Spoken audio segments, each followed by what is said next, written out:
Good evening, guys. Thank you so much for attending the August 17th, 2021 business meeting. Can we all please stand for the Pledge of Allegiance? I pledge allegiance to the flag of the United States of America, to the republic which stands one nation under God, indivisible, with liberty and justice for all.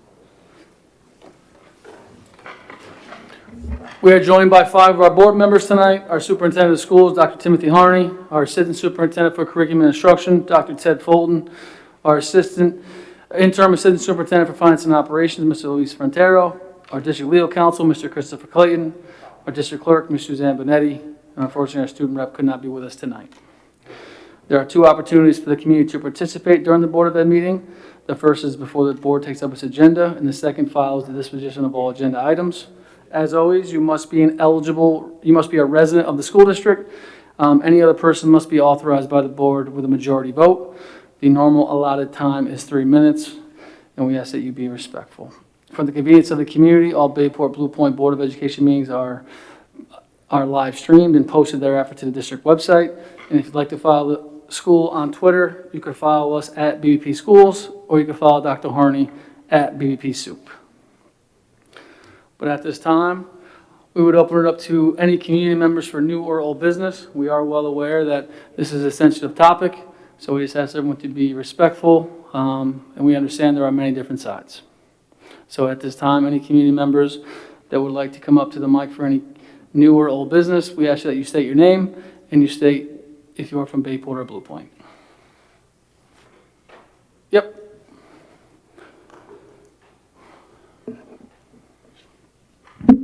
Yeah, I just have a quick question. Chris Cavuto from Bayport. Is there going to be another public comment session after the superintendent's comments?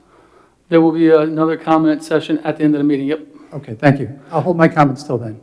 Thank you, sir. Any other community new business? Not hearing any. Dr. Harney, we'll turn it over to Dr. Harney for a superintendent report.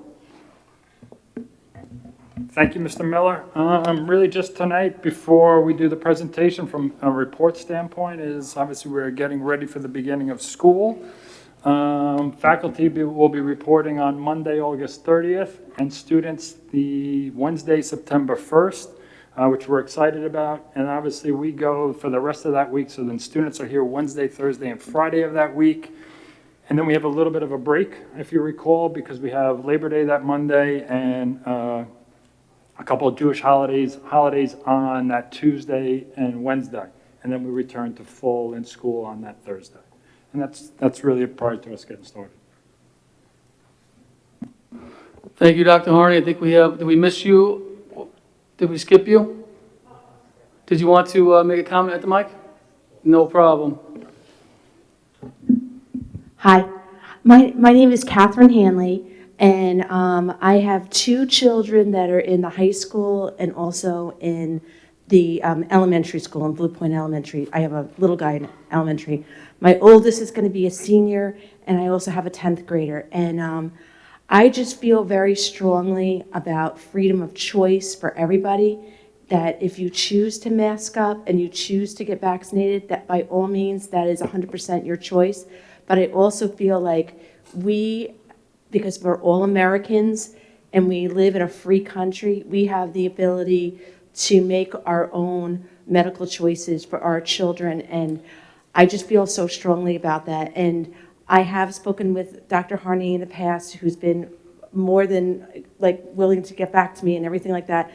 But I just feel like we as a community, I don't think it should be them versus us or us versus them or unmaskers. I think that we all in this room love our children tremendously, and I just feel like I don't understand why there needs to be a great divide as far as having, the health of our children, because I do feel like parents have that right to make those decisions. And that's one of obviously it's a hot button issue.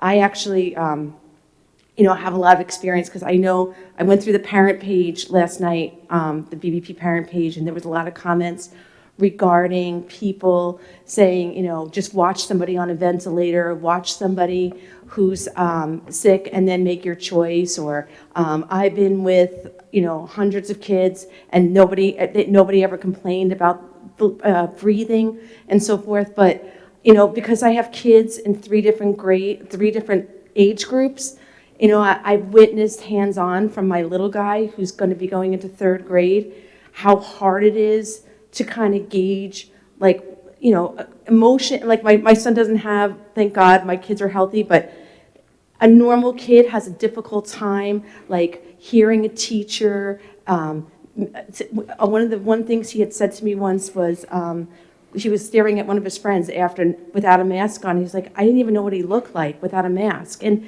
I just think there are serious issues that come with masking small children and children in general. We're really losing that social aspect. I myself, when my oldest was a baby, I had meningitis, encephalitis, double pneumonia. I was in a coma. I was intubated. I know the effects and the fragileness of life. I don't take anything for granted, and I don't take health for granted, and that's why I'm so passionate about this, because I really believe it is up to the individual to take care of their health. And I just wanted to say that. So I'm not really a great public speaker, but I just figured I really, really believe in this strongly, and I believe in freedom for everyone, and that's why I'm wearing this shirt. Well, thank you so much. Before we turn it over to Dr. Harney, I just wanted to say, you mentioned something about division in this town. I'm hoping, regardless of what happens tonight, we are Bayport Blue Point. We all love this school district, no matter what decision is made.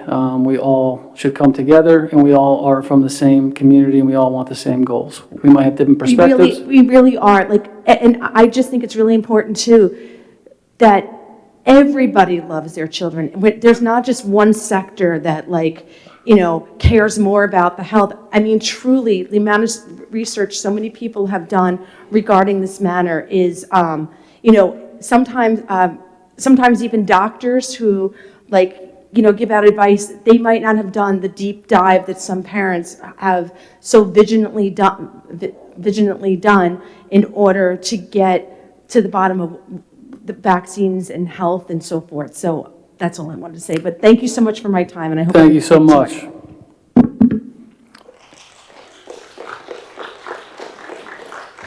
Any other community members? Not hearing any. We're going to turn it over to Dr. Harney for a opening presentation. Dr. Harney? Thank you, Mr. Miller. All right, I'm going to try to do this from 2 screens. I'm going to try to do it from here and from here. Okay. And then I should be able to move it from here? Okay. Yeah.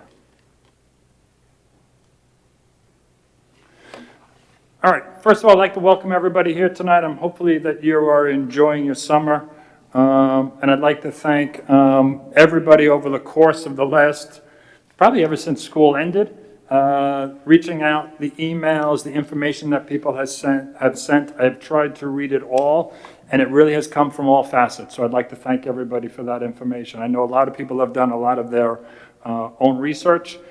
So as that information has been presented to us, I would just like to thank everybody for their time to do that. And I have shared pretty much, I think, everything that's come to me with the Board of Ed as well. We've tried to keep everyone as informed as possible. So if we're thinking about tonight, okay, I just wanted to make sure it moved. All right, so really the first things tonight is to share a couple of things. It's really going to try to create a timeline for you, and then we'll kind of go through the whole thing, and then we'll take questions as we're going a little bit.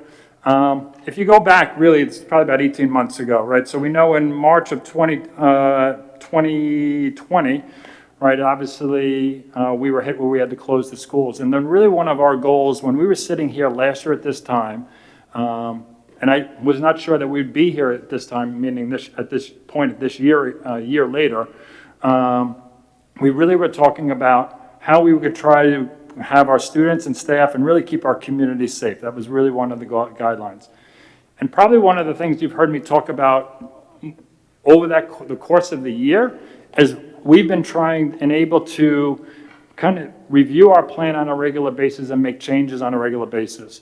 So, you know, as you know, in the beginning of the school, we had K-5 everybody in, which was a goal of ours. We had smaller class sizes. We were doing that. We had the 6 through 12 on a hybrid. And then it was about October-ish where we were able to make some changes to our plan. We at that time talked about where we were able to get this grade 6 in for the entire time. And then after that, we were also be able to go in live streaming. And if you remember, we had that Wednesday day in there at that time where we moved that Wednesday. And it really became of the efforts of everybody within the community. And that's really where I hope we can kind of focus. And then as we went through the holiday season, we were able to bring more various programs back to school, so we were able to do that.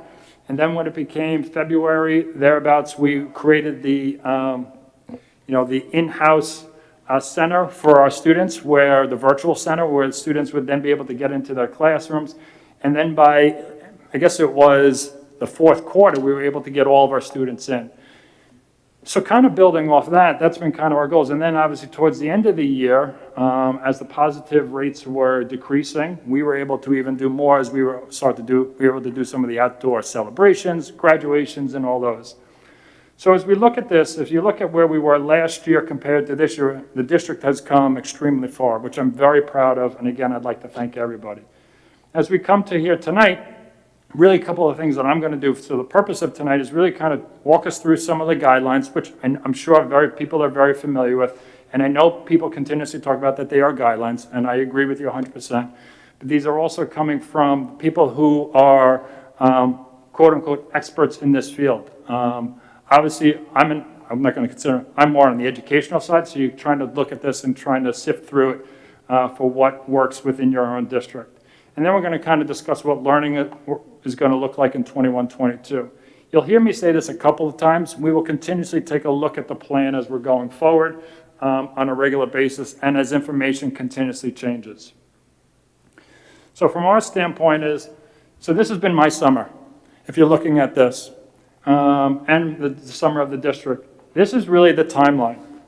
This is all the information that has come to us in the last 2 months. And I put June 7th up there because that was the last time the New York State Department of Health updated their guidance. And then if you go from there, then you had July 7th.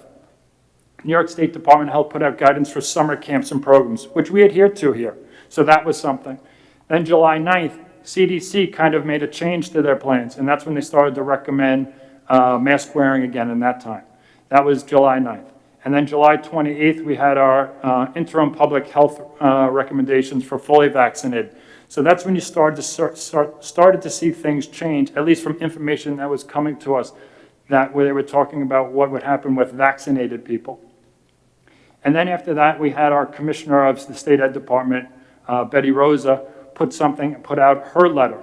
And that letter was really to kind of say we were looking for guidance at that time. Because one of the ideas was, I guess it was the governor and the New York State Department of Health had promised since the end of school is that we were supposed to be continuously receive more information. So as I know people in our community were frustrated, I know we were as well.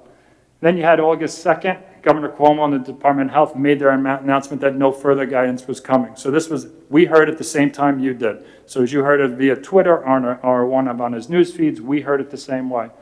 And at that point, both organizations said that they are recommending that we follow the CDC guidance. August 4th, you had another letter come out from the American Academy of Pediatrics. And all this is on our website as well. That basically was talking mainly about vaccinations and masks, and that came out. August 5th, you had Betty Rosa again from New York State Department of Health send a letter to Dr. Zucker and basically saying, we guys need you to step up and help us out here in terms of you are the health professionals. You make decisions about, for example, asbestos or other health concerns within the district, so why not in this area as well? And then August 5th, CDC sent out their most updated guidance related to the prevention of COVID for K-12 schools. And then you had August 9th with Suffolk County Department of Health, because a lot of it, what you've always heard is you want to look at what your local agencies are saying. So Suffolk County Department of Health is ours. And then August 12th, you had the New York State Education Department release what they believed was the health and safety guide. And then obviously since that time now we've had, or we're going to have a change in governors. So I guess there's still to be determined in some of that. So that is some of the things that we've been looking at and facing all the summer, along with all the other information that people have been sending us here.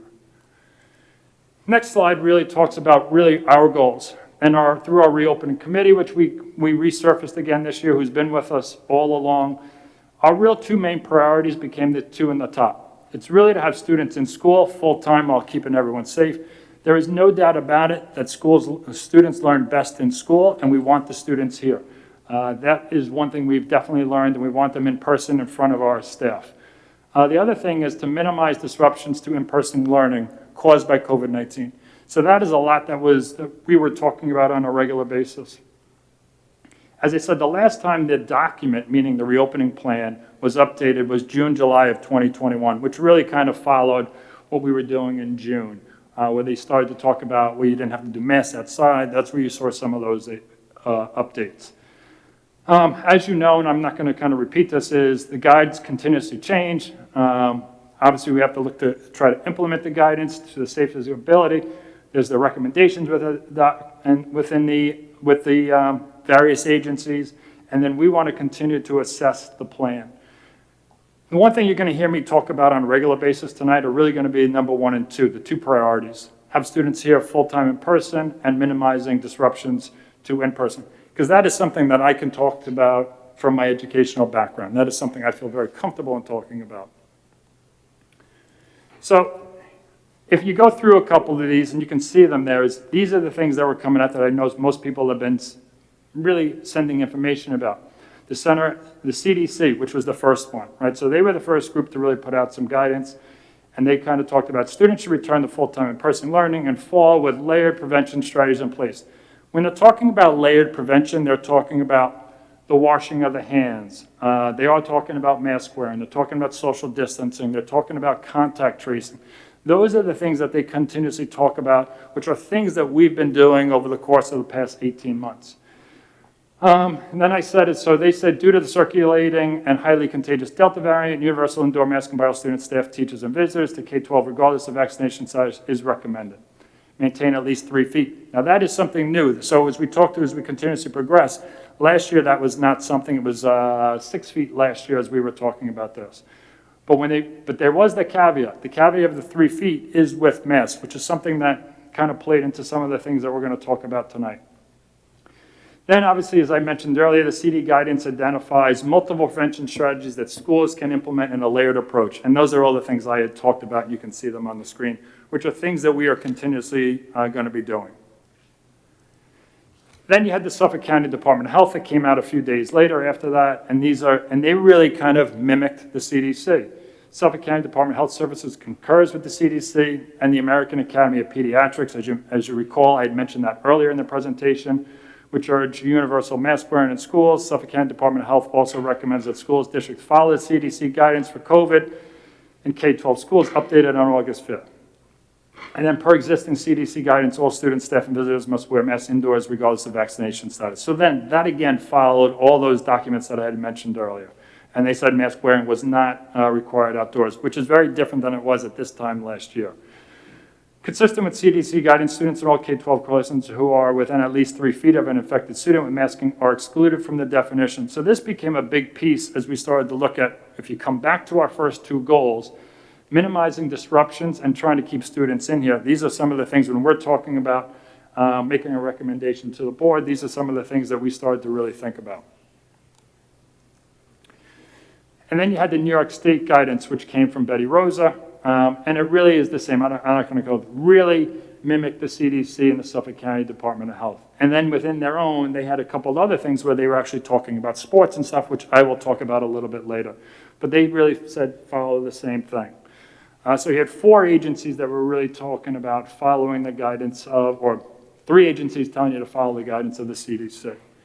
So as we come forward here, and we start to talk about those things that we are talking about. So if you go to the right first, the group that we've continuously worked with the New York State Department of Health, the Suffolk County Department of Health, the American Academy for Pediatrics, with our attorneys, with City MD, with the Suffolk County Superintendent Association, and then also with the New York State Superintendent Association. So these are the things, and you're going to obviously hear things, and I know people have sent us stuff. So from districts or things that they've read. things that we've talked about is for all our case students to return to full in-person instruction on day 1 in September 1. That is one thing we are doing. There will not be a virtual model. I will talk about that a little bit more in the future. Obviously, the goal is to have the students in here. We are recommending that we follow the CDC, Suffolk County, and New York State guidance on everyone wearing masks. We do recommend that masks are optional outside. We do recommend that we follow the social distancing of 3 feet will be maintained. The only thing that we are recommending here is that 6 feet for, one of the things they talked about in there were wind instruments, so that really falls into the band, chorus, and lunch would be 6 feet. So I'll talk about that a little bit, and we're able to do that. Things that would be different also from last year is the daily health questionnaire and temperature checks are no longer required for students or staff. The only way that could change, I believe, is if Suffolk County came out at some point and said, hey, due to the increase in an infection rate, they want to put in additional mitigation strategies. This happens to be one of those mitigation strategies. Contact tracing will continue. It really should say must continue. That is something we have to do. We also have to make sure we continue to report positive cases to both New York State and Suffolk County. And I, again, will do it to the community as well, like I did all last year. I don't know if I'll do it in a daily letter. I may just keep a running thing on the website so people can go to it. So it'll always be there and it'll be updated daily. That's something, but it will be communicated with people as we're going forward. Things to kind of remember. Obviously, the return to building, it's still not a return to the pre-pandemic routine. And I'll talk about some of the other things that we're looking to do as we're going forward. We'll continue to work with the county and state. One of the things you may have heard in a lot of the guidance is whether you may have to do screening and testing at some point. We have not received any further information on that, so that we're kind of holding off on. I'm just putting it out there because that may be something. You may have heard that, hey, if people were not vaccinated, you might have to do testing on a weekly. That has not been confirmed or anything like that. So that, again, could become one of those mitigation strategies within if your own area becomes I'll call it a hot zone. As we know, Long Island is in a red zone right now, which is the highest of the zones. And obviously, as we've said, we will continue to evaluate the procedures and protocols as we did all last year, and we continuously made changes. So we talk about student learning options. Really, you have where we're having everyone come back to full-time in person. If somebody had a medical reason like we've had in the past, and I should have listed this here, if there was a medical reason, then you would do the typical home teaching that we've always done in the past that you do. And then obviously some people have inquired about homeschooling, which is something that is done at the home via the parent. So that is something. And if people were to reach out to our office, we can also provide information in that and to that. So those are really the 3 things that we are looking at currently as we're going forward. This became a major factor in a lot of what we were looking at.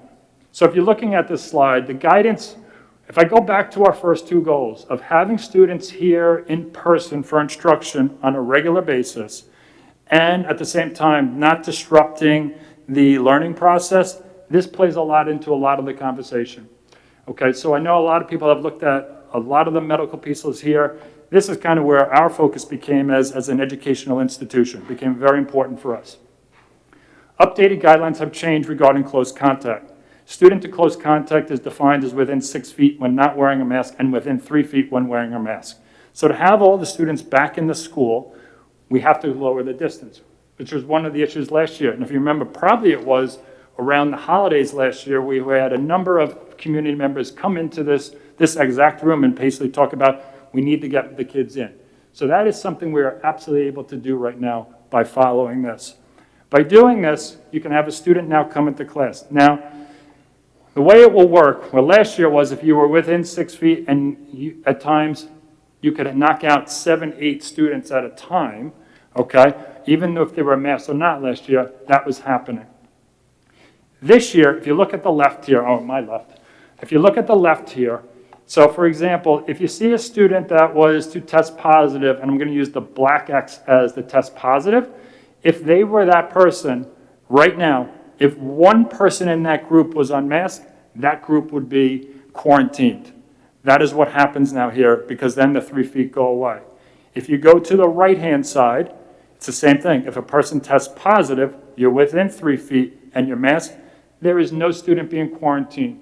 We're not putting students out. We are not taxing families of worrying about daycare and what do they do in those pieces. So the quarantining should be a lot less going forward, and that is one of our ultimate goals. It comes back to what we were talking about having students in school and not disrupting the learning process. So that became a big piece to what we were looking at here.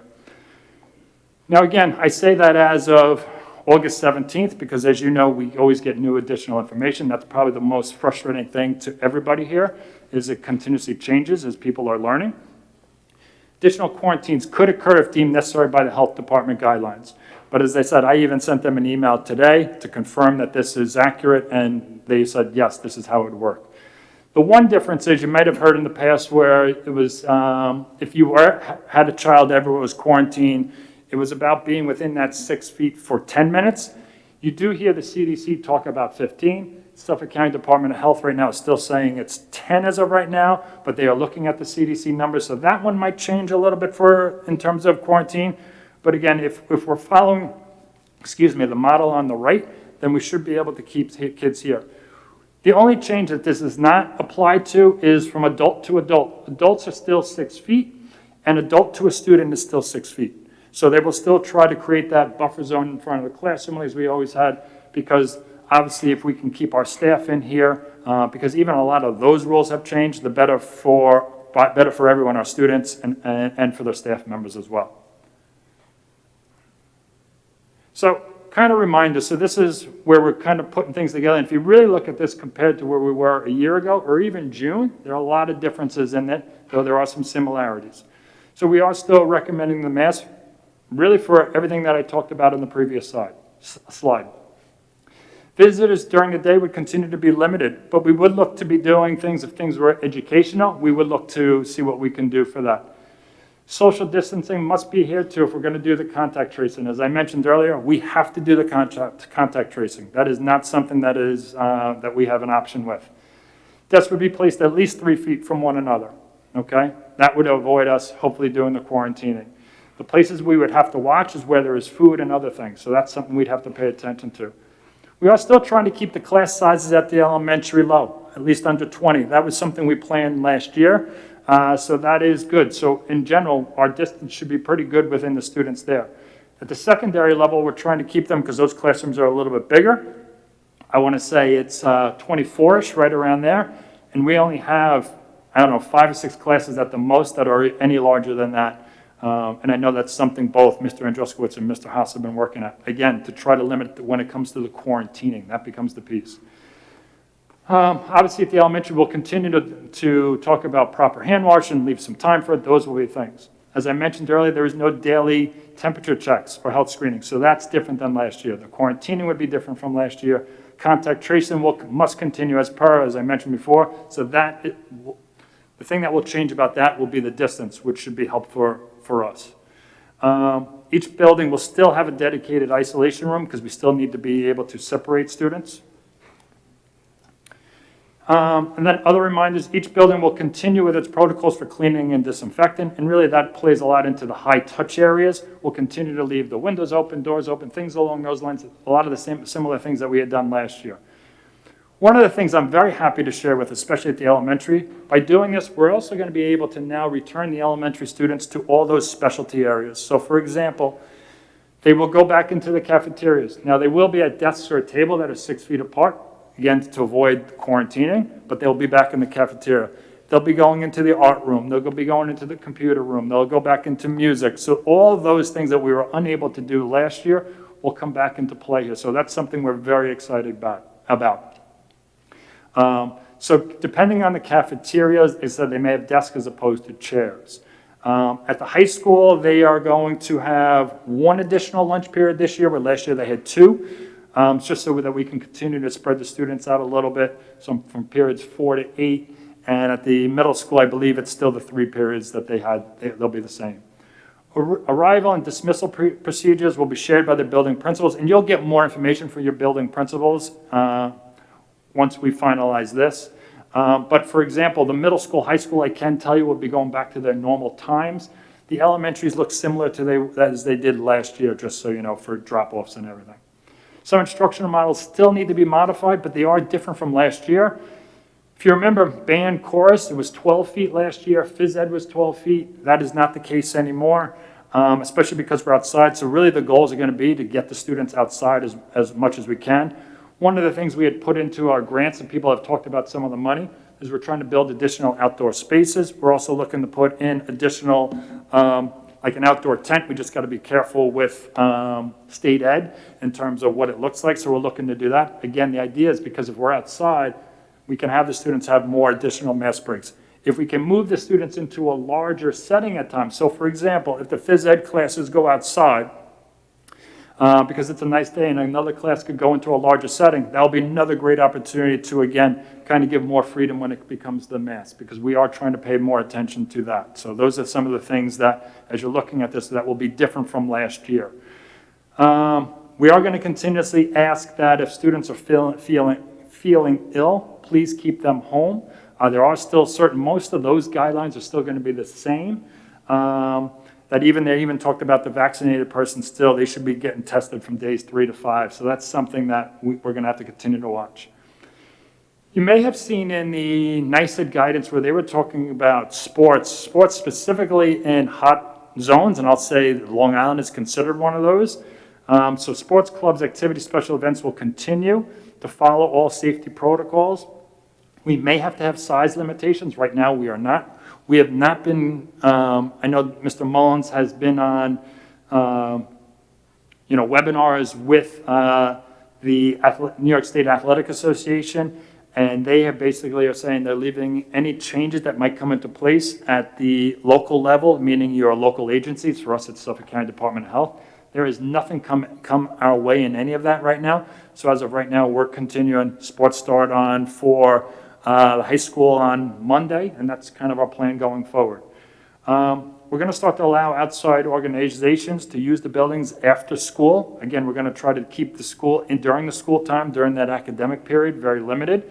But after school, we're going to do that. They would have to follow our protocols and procedures. And again, we'll continue to assess that based on the infection rates or information that comes our way. Next steps, again, would be really looking for approval tonight or within the future. Welcome the staff back on the 30th. Welcome all students back on the 1st. Again, to remain vigilant in maintaining a safe and healthy environment for our students and staff.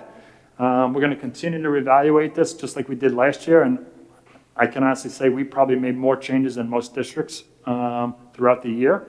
Continue to communicate with the parents and community members regarding updates that we receive. And then principals will provide specific building protocols to their families, and you see kind of i.e. drop-off, arrival procedures, anything else that may be going on in their building that is specific to their building. And then really we're going to continue, let's see if I got this right, is one of the reasons we've been so successful has really been the partnership between the school and the home. And we're looking to continue that. So again, I'd like to thank everyone for all their support and feedback and everything that they've sent us over the past 18 months. I really do say we are very appreciative of that. And then really, here's the information. Many people have reached out to me, but if you have things related specifically to your building or curriculum or those, this is just the other contact information that is here for you. So with that, I will turn it over to the board. Thank you, Dr. Harney. Just so everyone's aware, we have about 7 comments in the chat asking for choice. We have about 4 or 5 comments in the chat asking for mask. And then there's some people just going back and forth on their perspectives and why they feel their way. But the one question that's in the chat right now, Dr. Harney, if my kid is quarantined, what happens to him? Oh, so that's a good question. And that's something we have not solidified the answer right now. But we will look to, if we have to quarantine a student, we are going to look to provide them some form of education. Obviously, we'll probably have to be virtual because they could be quarantined if it was a positive case. It would probably fall into that home teaching model where at the elementary it's 5 hours a week, secondary it's 10 hours a week based on the subject area. though we did do a different model at the elementary, so we're still kind of playing around with that, but our plan is to offer something. Thank you, Dr. Harney. Any questions from trustees in regards to Dr. Harney's recommendation? Not hearing any. The Bayport Blue Point School District will be utilizing masks until further notice, just so everyone is aware. Moving on to the consent agenda. Are there any items the board would like removed from the consent agenda and placed on the regular agenda? Not hearing any. Can I have a motion to approve consent agenda items F, G, H, I, and J? Mr. Johnson, second by Mr. Krug. Any discussion? All in favor? Opposed? Abstentions? Motion carries 5-0. At this time, we'll open it up for any community new business. Anybody would like to come to the microphone, please just state your name, where you're from.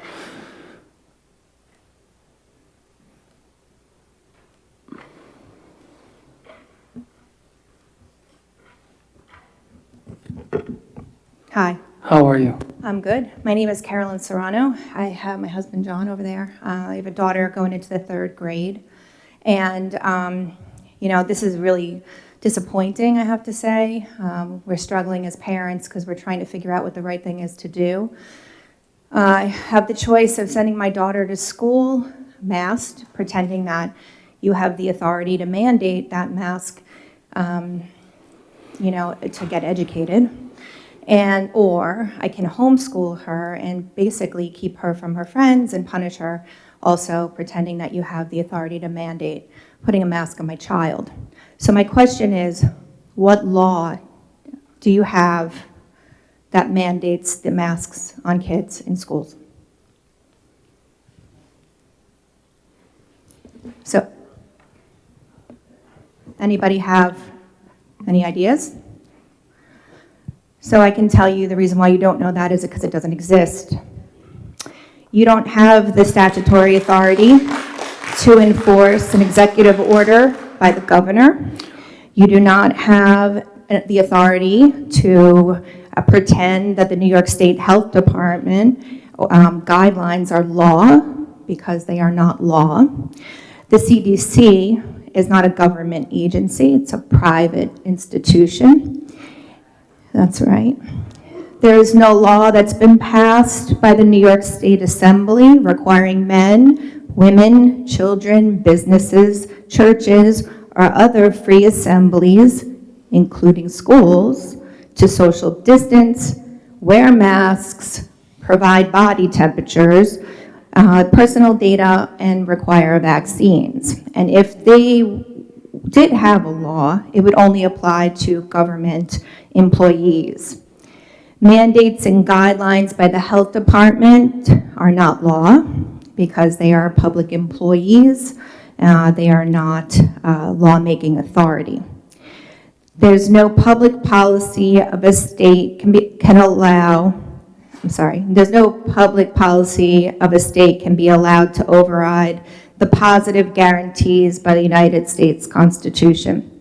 No one is bound to obey an unconstitutional law, even if that law exists, because the Constitution, if it's in direct violation of the Constitution, doesn't need to be followed by people who live in this country, because our rights come from their God-given rights.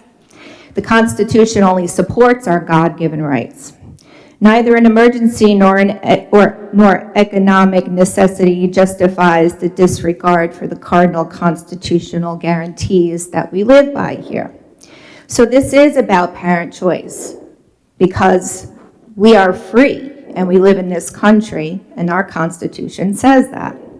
So I strongly urge you to make this about parent choice. You do have the authority to make this about parent choice. Thank you for your time. Thank you so much.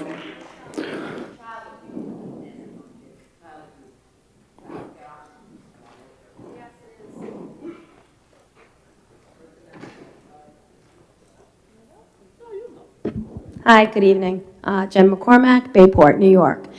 Can I just ask, who in our school has the authority to make this decision? Who has made the ultimate decision to mandate masks at Bayport Blue Point? Dr. Harney just made a recommendation through a PowerPoint presentation, and the board accepted it. So ultimately, I would say the Board of Education. So when did the Board of Education at Bayport Blue Point accept this recommendation? Was it a vote? Because was it today? Was it an executive session? Was it last week? Because to me, there's public law. Dr. Harney just did a PowerPoint presentation. I asked the board if there was anyone that would like to add anything, ask any questions, or modify. No board member stated any concerns, so we will accept the recommendations and we'll move forward with the PowerPoint presentation in regards to the reopening of schools in September. So was that considered a vote, unanimous vote? I just wanted to confirm that. Yeah? Yes, So it's not a vote. No one had any concerns with Dr. Harney's recommendation. it's not a vote? I'm confused. We did not vote. So aren't you supposed to vote? I mean, I don't know. Maybe, Mr. Clayton, you can advise us on this, whether it's not a vote, or do you have to vote or not vote? I would like to know who is making this decision for the entire community that you guys are mandating masks for the children, for all children, against some parental choice. I want to know who's making that decision for our school community. The Board of Education. The entire Board of Education has voted yes? That's what I want to confirm. We didn't put it to a vote because no one had any concerns with Dr. Harney's recommendations. So if it's not voted on, how can you mandate that? How can you just receive recommendation? Don't you vote on these things? Aren't you supposed to vote on these things? There's public law. Are we following public law? Mr. Clayton, do you recommend we do a vote? I see no harm in doing it if that's what Can I have a the board motion wishes to to do to approve Dr. confirm. Harney's recommendations for the reopening of school in September? Mr. Johnson, second. Mr. Krug, any discussion? All in favor? Opposed? Abstentions? Motion carries 5-0. So That will be in the minutes when the board meeting is over, and you will see the board made a vote to determine the reopening of schools in September. I would also like to ask why a community member had to come up here and ask for a vote and ask you guys to follow public law. I mean, I would like to know, we vote for you guys to make the decisions for the community that best fits everybody's wishes. Parental choice is a huge, huge issue and should be considered, okay? I have seen all of you out there hanging out, close quarters, indoors, hanging out, maskless, and now you're gonna put our children, your children, in school in masks? Unacceptable. Thank you, Ms. McCormick. I am sorry that this decision has frustrated some. I said in the beginning, I do not hope it splits this community. Obviously, I've seen the comments on the YouTube video, or the YouTube channel tonight. I've seen them on Facebook. I do apologize that this will, and I hope it does not split the community. We do love Bayport Blue Point. We all have our different perspectives, and I apologize.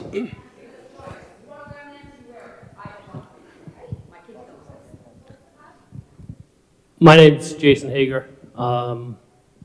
I have 2 kids in this community, Dr. Harney and board. I know you guys are trying to think of the best for our children, and I appreciate it. And hands off, you're doing a good job.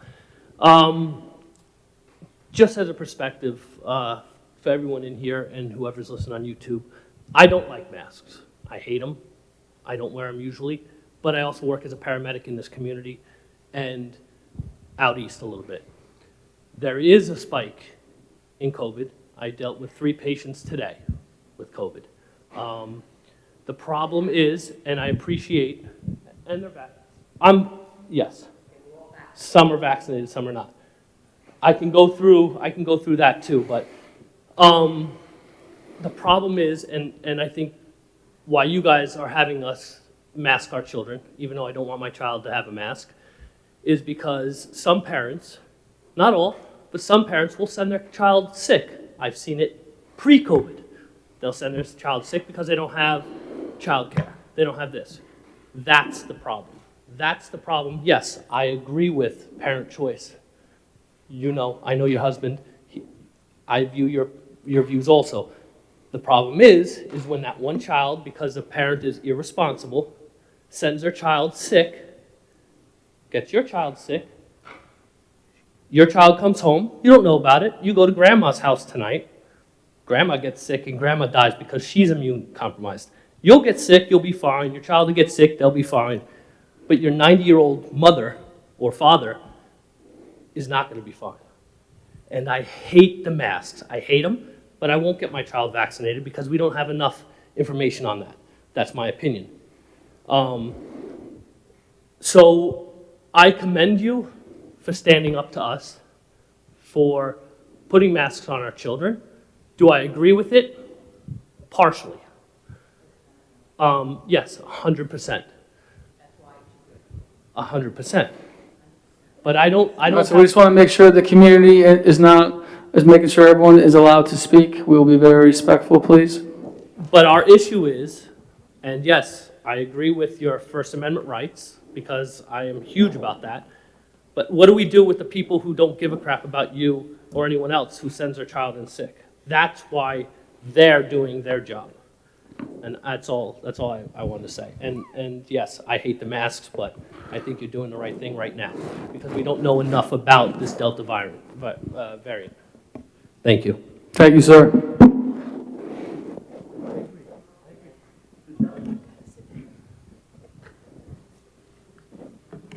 How are you? Hi, I spoke here at the 2 board meetings ago. If you can just give your name real quick. Nikki Robinson. How are you, Ms. Robinson? Fine, how are you? Good. I'm frustrated, actually, at my parental right being taken away, because it is my choice to decide what is best for my child. It all comes down to parental choice. These are my children, and it is my responsibility to keep them safe and healthy. I have pages and pages and pages of evidence that prove masks can and have caused physical and psychological damage. I've sent you, Tim, the links. I've sent the board probably over 100 links to medical journals, articles, tons of evidence proving this. Every day, there is more and more evidence to prove that masks cause damage. We chose this community for its school district and sense of togetherness with our neighbors. And in these difficult times with so much uncertainty, we need to come together and put our children first. Information is changing constantly, every day. But the one certainty that the experts agree on is that masks have stunted our children's intellectual growth and hampered their socialization skills. Tonight, as I stand before you, I am requesting that you supply scientific evidence that prove forced masking in schools prevents transmission and does not harm the individual. It is indisputable that masks have caused psychological and physical issues for certain individuals in their tender developmental age. My daughter's going into 1st grade. She's 6. We're going to mask her for 8 hours? I don't think so. Learning and speech difficulties have been well documented. If you need more evidence of that, I will be very happy to send them when I get home, because I have more than you would ever even need. Who's going to be responsible when one of our kids with breathing issues encounters unexpected complications while adhering to this quote-unquote mandate, which you really have no right to hand down? There is a lot of risks related to masks, and it should be an individual choice, not an edict brought down from a governing body with no real connection with our community and our kids. In addition, I plan to hold Bayport Blue Point personally accountable for any adverse effects relating to mandatory masking, especially with products that are not FDA approved. As parents, we are entrusted to give them the best future possible. We should know if masks are the best choices for our kids. We aren't saying don't wear it. We're saying it should be parental choice. Parental choice. That's what it comes down to. Thank you. Thank you, Ms. Robinson.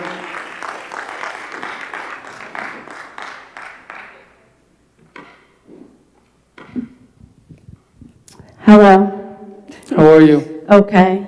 My name is Karen Girolamo. My children are in Bayport Blue Point, New York School District. I have 4 children in this district. I just wanted to share a little quick snippet of a story, and then I actually have questions from what was presented here this evening. Not a regular, just recently started getting involved in the certain movements after observing what my children were personally going through their experiences with already what we were living through last year. The announcement back on June 4th, I believe it was, Governor Cuomo, et cetera, then it was retracted. It wasn't until that Monday morning, June 7th, that my children actually spoke up to me about certain experiences that they were having in school in regards to nausea, headache, lightheadedness, literally passing out, their legs literally giving out on them, and giving notice to a teacher or to the nurse, and they were advised to go take a quick mask break and grab some water. My daughter said her eyes rolled in the back of her head. Okay. She thought she fell asleep for a moment. She woke up to her friend shaking her on the wall. They're holding themselves back athletically. My children are athletes. From performing properly because they can't breathe. They're trying to give their spot up in line in field day because they can't breathe. I know circumstances are slightly different now, but I'd also just like to note that I have an entire conversation recorded. I was going to play it tonight, but I'm not going to do that now because I don't want to do that to my children. I'd still be willing to share it with you personally if you truly want to hear what our children are actually enduring. It's about 6 or 7 minutes long, and it was on Monday morning, June 7th, when I advised my children that the statement was retracted and they have to cover themselves again just to get a public education. My questions from what was presented this evening, forgive me, I'm not a public speaker. I didn't even think I was going to be doing this, but I can't stay quiet anymore. How many board members are normally on our board? 7. 7. Plus, Superintendent, 2 assistant superintendents, district legal counsel, and district clerk. okay. And our Because- student rep is usually on the end, but unfortunately, they're not here tonight either. Yeah, why? Why isn't the student rep here? Yeah, there are several people here missing that I had seen when I was here in June. Personal reasons. Okay, and is there a percentage that is required on board voting in order for it to be an okayed conclusion? 4 out of 7. 4 out of 7? And if there's only 5, you would still need 4, just so you know. And if there was Okay. only 4, you would need all 4. Okay. So maybe this will be revoted upon when the others are present? If the 2 new members would like to revote, that is always the board member's option to put up something for a vote. But as you saw, there were 5 people who voted to accept the recommendation for the reopening. But that will be up to the 2 new board members to see if they want to provide that vote. Okay. So you're going to present it to the missing board members and see if they have anything to say in addition to the vote? Well, I'm sure they'll watch this Board of Ed meeting, and we'll have a conversation. And if that's something they want to do, then that's something that's their obligation, and that's something that's their right. Okay. I did see the resources that you guys seem to be following your requirements, guidance, and such from. Do you guys actually do the research that supports their guidance and requirements, or do you just say, okay, this is what they say, and this is how we're going to navigate our guidelines? I can say for myself that any information that was sent to me that I read, I continuously to follow up and read. But again, this is where I'm going to say is, I am not a medical expert, okay? So, and I understand that and so anything that anyone has sent to me or shared me or research that I do on my own, you do try to make an informed decision. And I know a lot of people have talked a lot about this tonight, but again, one of the main reasons why this recommendation was going forward is also so that we can keep the kids in school. The amount of quarantining that will happen now should be minimal. And that's a big piece that I believe is kind of getting lost in some of this discussion, and I understand it, but that's a big piece to when we were looking at this. My role in this, you kind of take the information from quote unquote, who are the experts, because again, I am not a medical doctor, so I do the same as you. When you have 3 or 4 medical associations that are making this recommendation, you do take that recommendation seriously. Okay, as a community, I don't really know that the lack of wanting to quarantine is actually even a topic for us. I think the topic for the community as a whole is to ensure that our children can be publicly educated together. So why is it such a topic for you? Well, the education of all students is our #1 priority. That was a part of the PowerPoint presentation in regards to wanting as many students as possible in school for in-person instruction. I would tell you that's been the priority for 18 months since the pandemic had started. It was always to have the students in person, in front of their teacher, learning. So that priority has not changed. So that's been a constant, and really, that is our role as educators. So to me, it is part of the conversation. Okay. There were a few other things that I wanted clarification on in order to make my decision as a responsible parent. You said that there were going to be outside organizations using the school buildings after hours? Claire, can you clarify what organizations are going to be using our grounds? Like, for example, we used to have Boy Scouts, Girl Scouts here, which a lot of the organizations, that do things for our students. So we are looking to open up the schools for that. Depending on the rates and stuff, we are looking to do some of that so we can give the students those experiences again. Okay, so student-related organizations only. No, I wouldn't say that. I could not tell you exactly for every person that's ever used the building. We take building use forms that are presented to us on a regular basis, and we look at all of them on an individual basis. Okay. An isolation room? I didn't even know we had one on premises. Yeah. That's a real thing? Yeah, actually, every school had one last year. So that is no different. And it is actually, and I said this a year ago, it's actually a horrible name for it. It's really just another area. Students are exhibiting COVID symptoms. We are asked to separate the students so that this way it does not increase infection rates or any of those type of, or expose other students. That's probably the better word. So that is, and usually it's right next to the nurse's office, and we have a nurse's aide in there, and that process will continue as it's always done. Has it ever been used? Yes. Is it recorded on the children's records? You would have to, within any individual buildings, the nurses do keep logs of people that they see on a regular, whether it be a temperature or a cut or whatever it may be. Okay, because when my daughter passed out and went to the nurse, it wasn't on her records, FYI. Next question. You said there may be COVID testing on site? Standardized testing, is that what that means? It's related to COVID testing? No, and I don't know the answer to that one. What they have said, and what you've seen in some of the guidance is, depending on infection rates, and again, our local health agency hasn't really said anything either way on it, is they were talking about whether it be adults, really mainly adults at the time when they were talking about it, is if people were unvaccinated and you're in a high area, which Long Island is right now, that they would request that people get tested on a weekly basis. And again, they're using that as a mitigation strategy so that they can find out if there are other people positive within the district. But I said that as a possibility. That has not come down at all by any means. So that is not something we're doing to start out.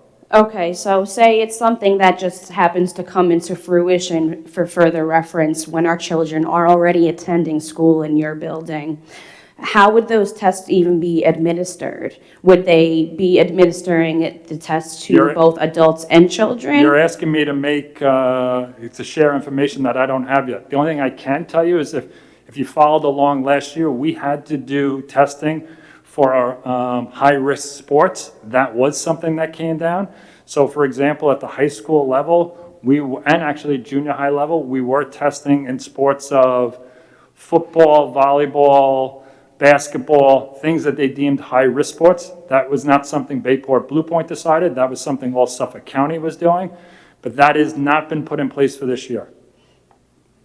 Okay, and just And it for was done, at that time, if clarification, you're asking how it was done after school. We obtained the test, our nurses went through training, and we actually did it ourselves. Where some school districts brought an outsider in, we decided to do ourselves. okay. Yes, all the time. These are questions that should really be looked into, guys. Well, after thank you they so have your much. children. We appreciate your time.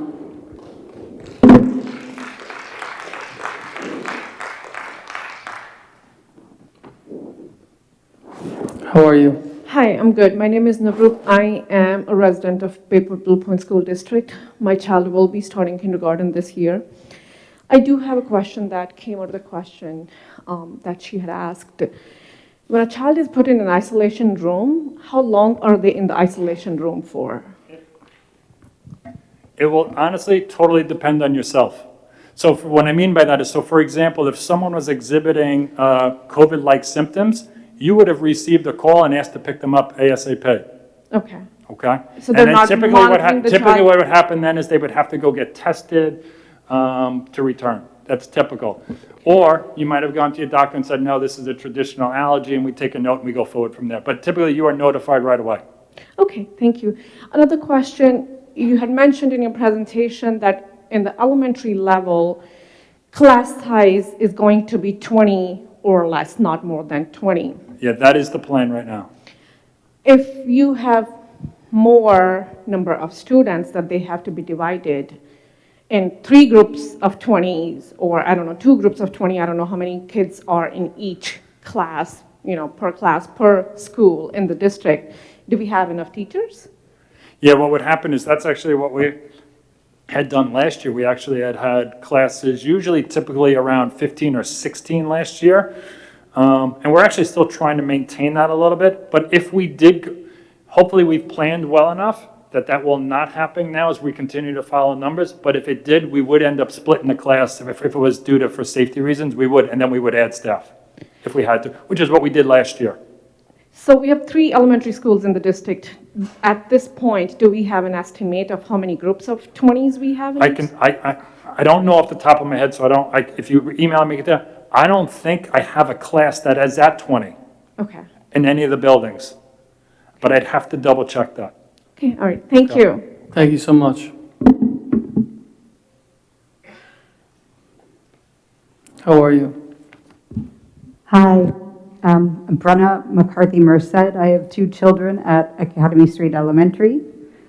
And I just wanted to point out something that it seems like we might be losing sight of, that parents have said that they want parental choice for their children, but if they choose to send their child to school unmasked, they're also making medical decisions for my child and potentially infecting my child and the children around them, as you pointed out in your PowerPoint. I've lived here for 9 years, and I've seen this district rally around for so many different situations to help each other, to bring comfort to each other. And I hope that we can do that here. As a role model for my children, I always try to show them how to be kind and how to care for the people around them. Wearing masks prevents me from spreading COVID to other people. And I hope we can do everything we can to protect each other. Thank you so much.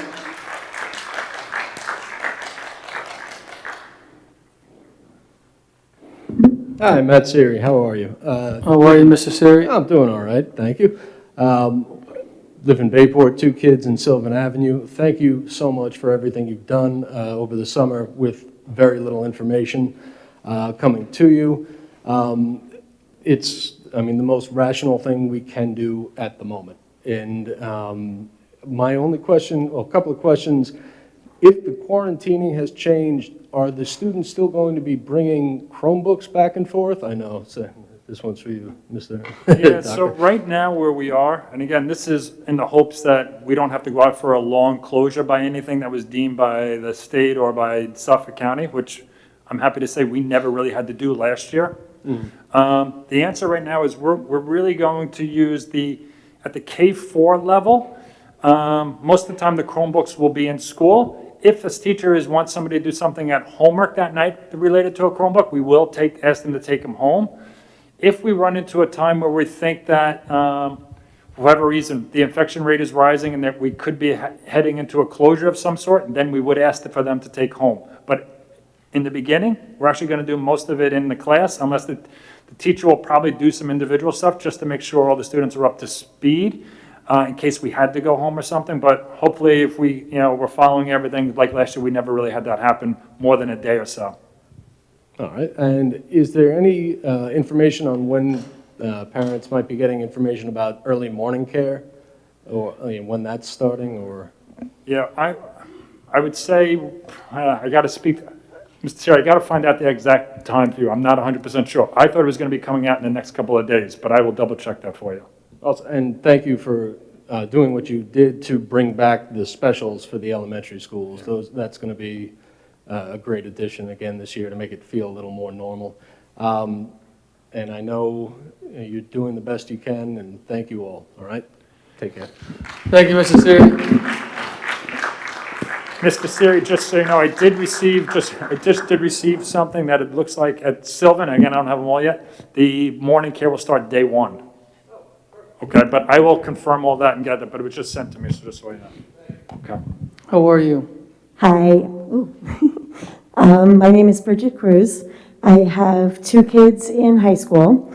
I appreciate everything that you're doing. I know it's not an easy situation. I hate these things myself with a passion. I have to wear them all during the day, but we got to do what we got to do. I'm not happy. But question for you regarding high school and lunch. I happen to have 2 who don't believe in taking a lunch period, so they've always been the kids in the back that eat during one of the classes. How is that going to work with the mask? Would they still be able to do that? I don't think I heard the question. I'm sorry, Ms. Cruz. I'm sorry. Okay, is that a little better? They don't believe in taking a separate lunch period.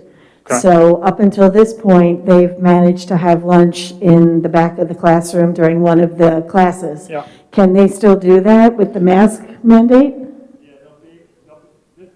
The answer is yes. The tricky part to the whole thing will be is keeping it under a certain time period, because that's how we have to do the contact tracing. Okay, Okay? But that's something that if you reach out to Mr. Haas, he'll be able to walk you through that a little bit. okay, and I'll work with them. The other is, if my child is not feeling well and we do end up not having them go to school, for every time we have to call in sick, will they require a COVID test? Will they be, I'm sorry. If a Sorry, family I'm not calls their good at kid in this. sick, do you have to get a COVID test Right. to come back? So the way the guidance, well, the way we've been doing it and the way it looks right now is if a child was sent to the nurse and they are exhibiting COVID-like symptoms, then the answer would be yes, they would have to go get tested. And that's what I said before, but if there was something else going on, for example, they were recently at a doctor and you knew that it was allergies or something, if we had that, then that would be fine as well. Okay. Okay, thank you very much. Thank you so much. Any other community members?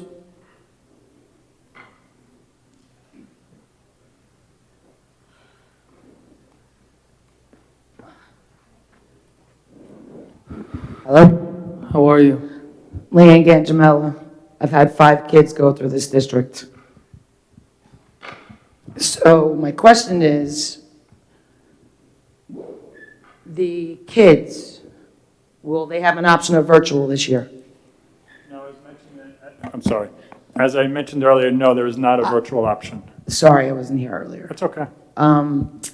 So you guys took a vote and it's mandated that they wear the masks. Yes. But in other schools like Plain Edge, Smithtown, there's no option. It's parent optional. I mean, I can't speak for that school, but there was information sent in about a couple of those schools, so I know one school is going to be optional, but as of right now, Bayport Blue Point will be using masks. And that's only based on you guys voting? Say that again? That's only based on you all voting? Is that based on this board? You guys mandated it? Yes. It's just because it's not the state, it's Not you. It's not the state. So why would you mandate something that the state's not even mandating? We use the guidance that was provided by the Suffolk County Department of Health, NICE, Okay, and we so let's also get use this the straight. CDC. Last year, many emails came out about the kids getting COVID, teachers getting COVID. Let's count how many emails I got stating that there is at best 60% teachers with more COVID than children last year. Say that again, are you saying you? There were emailed us? more teachers in the emails that I received from this school district that were out of school because of COVID, but yet there was less kids. I would get an email weekly, 2 to 3 teachers out, 1 student out. So I'm not sure what. my question is, who gives you the right to mandate and tell us what we have to put on our children? I know for a fact that not one of you wear that mask all day in school. Half of you aren't even there half the time. Do I? Honestly, every single time I've been in this district since 1981, I have put 5 kids through this school district. 5. 2 to go in the high school. Okay? So my problem is, I've been, and all of you know me, every single one of you know me. Okay? And it's a joke. There's nobody in here because Bayport Blue Point don't have a voice because they're all a bunch of babies who are afraid to stand up to the school district. Okay? Why would you That's why say? there's nobody here. I'm sorry you feel that way. No, you're sorry I feel that way? Who are you? What do you do in the school? I'm on the board of ed, I don't work for the school. Okay, do you work in the school district? Are you here every day during the school week? You could not work in the school district and be on the Okay, board of do ed. you wear a mask all day long? In the profession that I'm in, yes, we Okay, do wear a mask. listen to me. When we are born, Listen, this doesn't When need we to, are this doesn't born- need to get personal. no, when we are I'm born, not attacking you. I'm stating a fact. I You're- have you're 5 asking- kids. You're asking me questions about Okay, where I work. It's I'm not fact. speaking. I'm speaking. You'll get your chance because I'm speaking. We don't talk I'm like not that. staying. We I'm not don't staying talk quiet like that. anymore. I am not disrespectful to you. Okay, and I'm not being disrespectful either. You're talking over me. Stop. I see it differently. Okay, stop. I see it very differently. Our children build up immune systems to fight every disease out there. When you mask them, you are destroying their immune systems. So I ask you, you now voted and mandated that we have to mask our children. So now I'm going to ask you to vote on virtual options for us, for our children who we don't want to mask in school. Because it's not fair. I work in Target and I work in another credit union and we don't have to wear a mask. And everybody's walking around scot-free with their masks off. And I just read on the internet that the state's not mandated, but all of you, every single one of you sitting up there, just took a vote to put masks on our children. What school districts are your kids in? Anybody in Plain Edge over here? If you're on the board of ed in Smithtown? Bayport Blue Point, your kids must go to the Bayport Blue Point school unless you Okay, I tuition get out. it. So you voted to mandate masks. I would like a vote to virtual. The board already voted to accept the recommendations from the superintendent, which virtual was not an option. So, virtual's got to be an option if you're mandating us to put masks on our kids all day long. I agree with the young lady who was here before who said that her child passed out. What about these kids with asthma? What about these kids that have problems, health problems? Do you realize they get sore throats from these masks? Do you realize they can't breathe? I'm sorry, and I'm going to say it. George Floyd couldn't breathe. We gave him a mural. Okay? All So right. Stop. We're not going to get out of hand. It's my Listen, turn. we have been You shut very, your face. hang on, we've been very respectful since. the Listen to start- me. Hang on, I would just ask You this have back. got to take Hang on. and listen Hang to on, the please. parents who are Please. paying your paycheck. Listen, Okay? we don't get paid, so you. Really? You don't get paid. You need to get your Who do you facts. think pays your taxes? All right, we're going to ask you respectfully. I'm not leaving. Walk away from the mic. Not going to do it. I'm going to ask respectfully. Not going to happen. And if that's not going to happen, then If we're... you were going to vote on mandating masks on our children, Respectfully, then we'll you ask should you to put the mic respectfully down. vote on virtual for our children. Respectfully, we'll ask you to put the mic down, please. Thank you so much. Really? Really, Dave? Thank you so much. I would ask everyone to be respectful, and we will always be respectful in return. I have never said anything negative towards you, ever.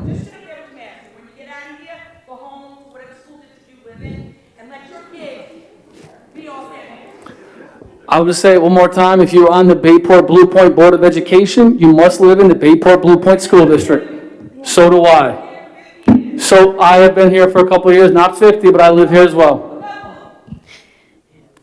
I consider myself as much a part of this community as anyone else. Hi, I'm sorry. I know I had my time, but I'd like to have a question. Actually, in addition to Leanne's comment, originally when COVID happened, you guys did not give the virtual option, and then we had a petition and a lot of parents requested for that option. Is that something that we can do again and that the board can vote on? Ms. McCormick, sorry, say it one more time. If a parent requests virtual option, can the board vote to say yes? No, last year when COVID happened, originally Bayport Blue Point was not going to give the virtual option. And then we had a petition and a lot of parents requested for the virtual option, and the change was made and the option was given. Given that there is now a mandate and a lot of parents don't wish for the mandate, is that something that we can also put a petition out to be signed to ask for a virtual option? And is that something I that don't the board and remember. the school's willing to look into? Is that what happened? I don't remember that. The virtual, I think Dr. Fulton has the history on that, but the virtual option was mandated by the governor. Yeah, we as had part a of the virtual executive option. orders. We modified it, but we always had a virtual option. No, the state mandated that you guys give a virtual option, but Bayport Blue Point at first did not give that option. It was a petition started by the parents of Bayport Blue Point. No, it was a distinction virtual over from day live one. stream. No, no, it wasn't. You can fact check me, but I know for a fact that it was a petition signed by the parent. We started it for the virtual No, I option. remember Bayport Blue that. Point did not give that option originally. No, the original option, because we had to, was going to be through the home teaching model. You are correct in that point, Ms. McCormick. And then we did a survey, and then because of the numbers, we were able to put a virtual option together. That's what happened last year. Right, after the petition, after we signed a petition and we submitted. It was again mandated, it was different ways. Different schools had done it different ways. I know some other districts that did it as the home teaching model. I know who did a 2-hour thing. Every district did it a little bit different. So we were able to put a model together here last year. That is not being mandated. Matter of fact, it keeps coming back to us that really everyone, and we've talked about it, is having the students in person. So if there was a medical reason, we would do the home teaching model. Other than that, we want our students here or the homeschooling model. Those are the three that are kind of out there for next year, at least currently as we're looking at it.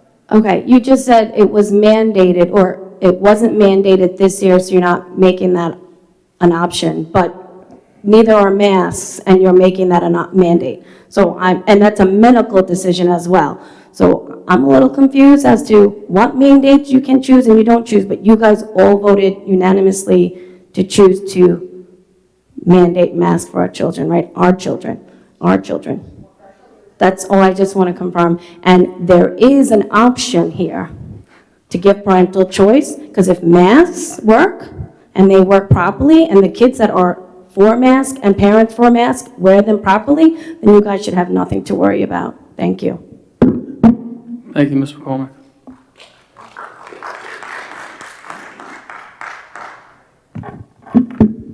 Good evening, everyone. My name is Marie Nealon. I'd like to start out by thanking the board and our wonderful superintendents for keeping our students safe and our staff members safe. I love this district. My daughter is in 3rd grade going into Blue Point Elementary School, and she's actually the 5th generation in my family to live in this district. I've had multiple family members work in this district. My grandmother worked in this building for 30 years, multiple aunts serving as teachers. So it means a lot to me that you're not just keeping the students safe, but you're keeping the staff safe. You know, as everybody knows, we're still in a pandemic. It's actually getting worse. The Delta variant now accounts for 80% of new infections, and our positivity rate is much higher now than it was this time last year. Parents in the community do not have the right to put other children at risk. It's true that some parents send their kids to school sick, but the dangerous part of COVID and what makes it different from other viral infections is that 50% of cases are transmitted by patients who are either asymptomatic or pre-symptomatic, meaning they will have symptoms, but they don't have symptoms yet. So it's not okay to send half of the kids in the classroom to school with masks. Universal masking protects everyone. The CDC, which is a federal institution funded by our federal tax dollars, has found that if an infected person is near an uninfected person and neither one is wearing a mask, they're at high risk for transmission. I'm not wrong. I can hear you, and I was very respectful when you were all talking. I did not say a word when any of you spoke. All right, so I we're would gonna be thankfully respectful. ask you Be to stop. respectful. Be respectful, please. These are not lies. This is publicly available information. It is shocking to me that this far into the pandemic, people don't understand. Now, if an infected person and an uninfected person are together, and the infected person is not wearing a mask, but the uninfected person is, they're at moderate risk of transmission. If both students are wearing masks and one is infected, that is a low risk. It is unacceptable for one parent's misunderstanding of public health measures to put other children at risk. And this precedent for public schools limiting the spread of communicable illnesses actually goes back to 1850 during a smallpox outbreak. And in 2019, New York State tightened the laws regarding mandatory vaccines in public schools to limit exemptions in response to the worst measles outbreak in 25 years. So that's the law that we can infer applies to masks because they work the same way. They protect you and they protect others and they limit the spread of viral transmission. I'm very happy to make the recommendation to our New York State Assembly and Senate to explicitly add masks to that language of that law. I'll also make that recommendation to the Islip branch of the NAACP, where I serve as education chair. And as chair, I will point out that the CDC has found that Black students are 5 times likelier than white students to be hospitalized with COVID. Hispanic children are 8 times likelier to be hospitalized. I don't want to see any Bayport Blue Point children hospitalized with COVID. There is no acceptable number of childhood COVID deaths. I don't know if anyone in this room has ever attended a child's funeral, but I have, and I hope to never see another tiny coffin as long as I live. Thank you.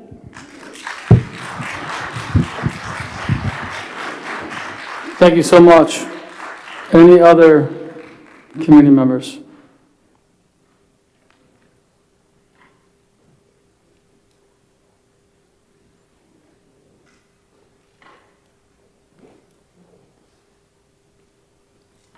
Vitamin D works. Everybody should be taking it, especially in the winter, because it hires your immune system. But I do want to say that the healthy people do not need to wear masks.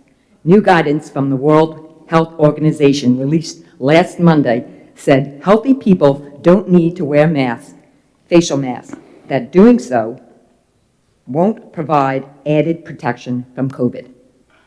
Currently, no evidence that wearing a mask, whether medical or otherwise, by healthy persons in the wider community setting, including universal community masking, can prevent them from infection with respiratory viruses. Bandanas and masks only reduce blood oxygen supply. The average filtration of the hard-to-get N95 mask is 0.3 microns, while size of COVID-19 is 0.012 microns. In addition, so that is like putting a fence, a hard chain link fence to keep out mosquitoes. That's exactly what that is all about, okay? So, and by the way, I had COVID and I survived, and all my children survived. So does that mean that they don't have to wear a mask because they have natural immunity? Because they do. And when my daughter went to school, after having COVID for 10 months, she still had the antibodies. They're saying that they don't tell you this, but I have natural immunity because I use my immune system to get over COVID, and that's what everybody needs to start doing. Thank you so much. Anyone else?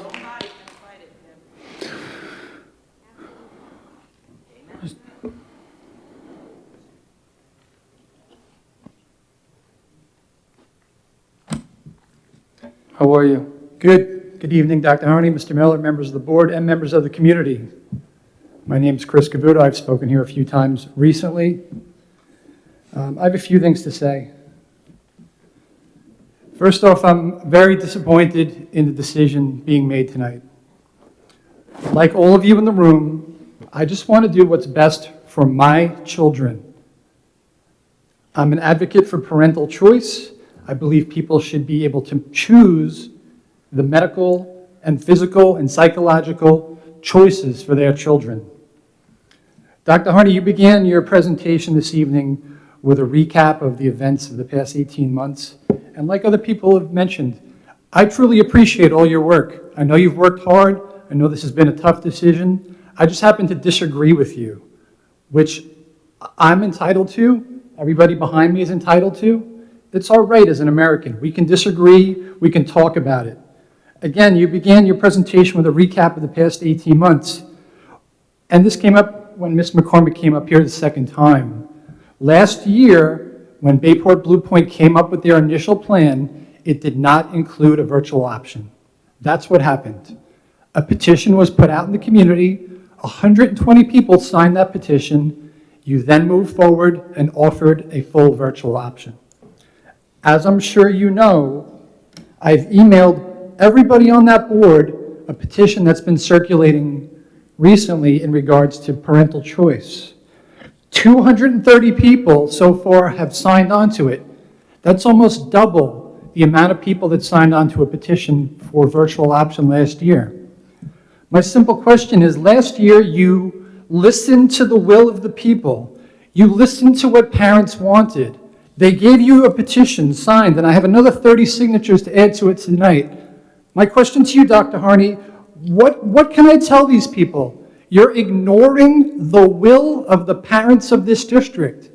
I'm sure a lot of people want their children in masks, and you know what? Go right ahead. But you have a large number of people who do not. They want the right to choose. So what do you tell those 230 people, more than double the number that put their name to paper last year, about your decision?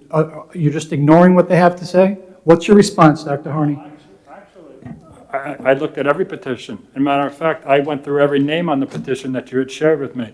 And I even did so much as looking at the number of households compared to within the district. So I absolutely did look at your petition. So I appreciate that, and I thank you for that. So I had done that as I was looking at it, especially in the terms of the number of the households that had signed off on the petition. In regards to the virtual piece, we've said this from the beginning, and I started it here, is our goal is to have students in school. They belong in school.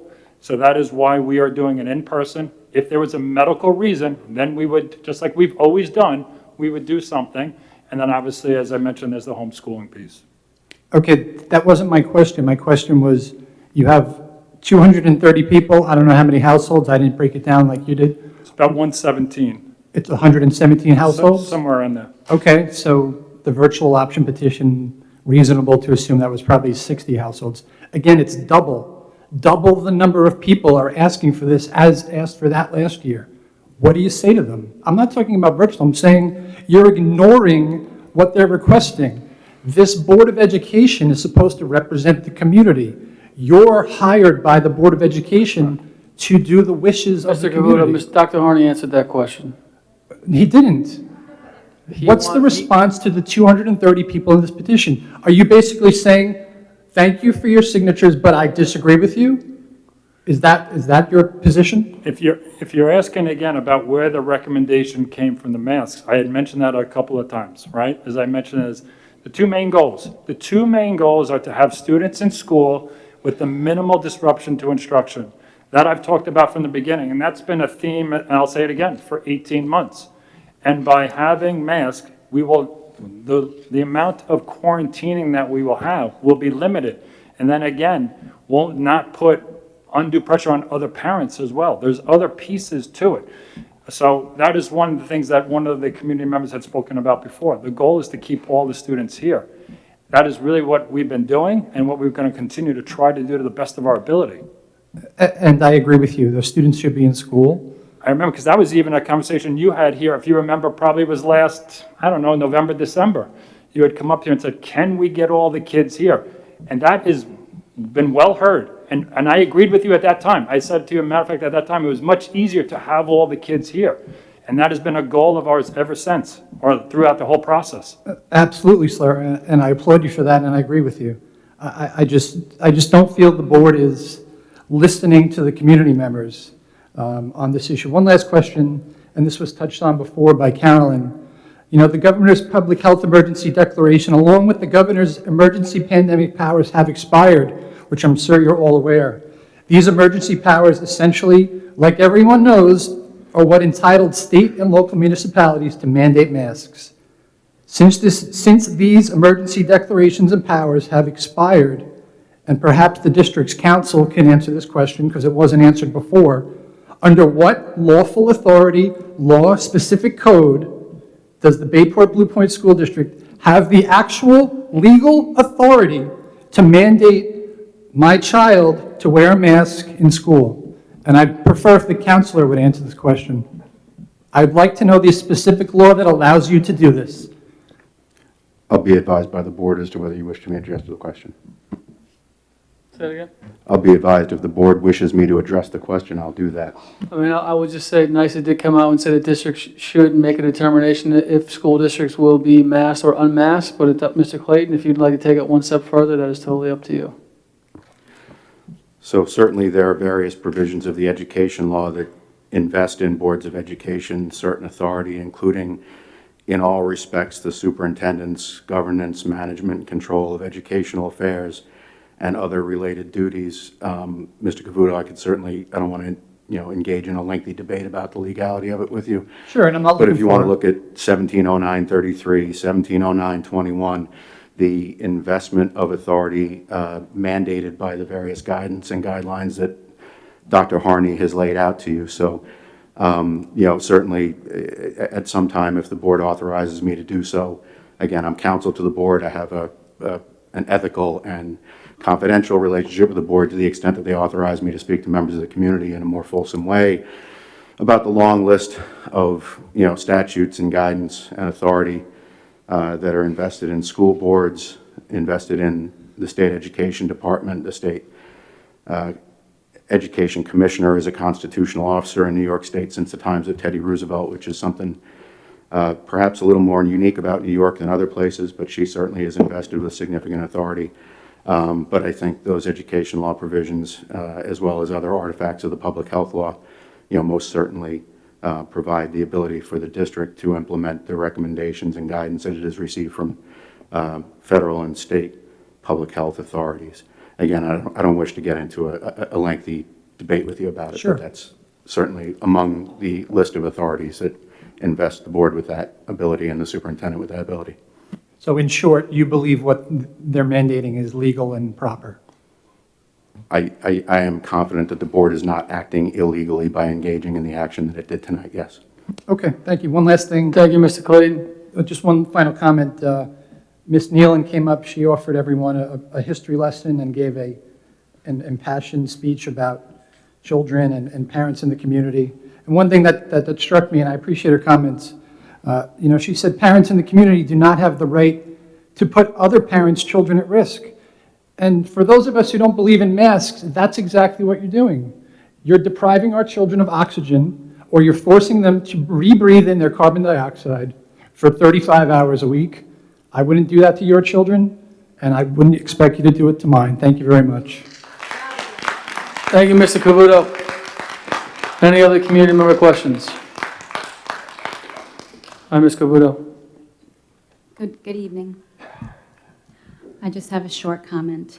I can't really add to, everyone pretty much said what I had to say. But I do want to add that I feel the division in this town currently is awful. I'm a proud Academy Street mom, where we often say kindness matters, and it truly does.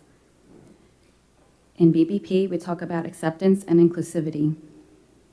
We teach this to our own kids. And with that, all of us as parents, we should be respecting all points of view. We're all parents, we all love our kids. It's our ultimate responsibility to protect their health and well-being. Parents on both sides of this issue have all done their quote-unquote research. I've read, I've listened, I'm exhausted. I've lost sleep trying to figure out what is the best for my kids. I'm sure many other mothers can relate to this, no matter what side you're on. No one here is ignorant. No one comes to these opinions lightly. We're not selfish. It's not that we just don't like masks. Masks can cause damage. That's how we feel. I respect the other opinion.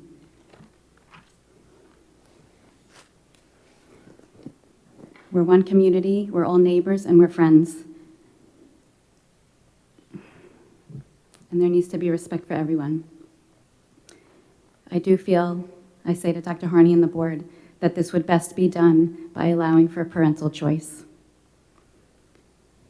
And the last thing I just want to say is, once again, I would ask you to please take the opinions of the community. Please advocate for us. I know mostly tonight we're talking about masks, but there is talk of the COVID vaccine becoming FDA approved soon, and it may be mandated for children in schools. I implore you again to please speak for us and advocate for us. Please write a letter to our politicians against this. If perhaps there is some reason that I wouldn't be aware of as to why you wouldn't want to do this, I would be open to hearing it. But from a parent's point of view, when we ask this and it's not done, we just don't feel heard. We don't understand why. Thank you. Thank you, Ms. Cavuto. Any other community members? Not hearing any, can I have a motion to adjourn? Mr. Krug, second by Ms. Saron, all in favor? Just want to say thank you guys so much. I know this is a tough decision. Some people are frustrated right now. I hope that we all can move on and have the best school year possible. Thank you so much for coming.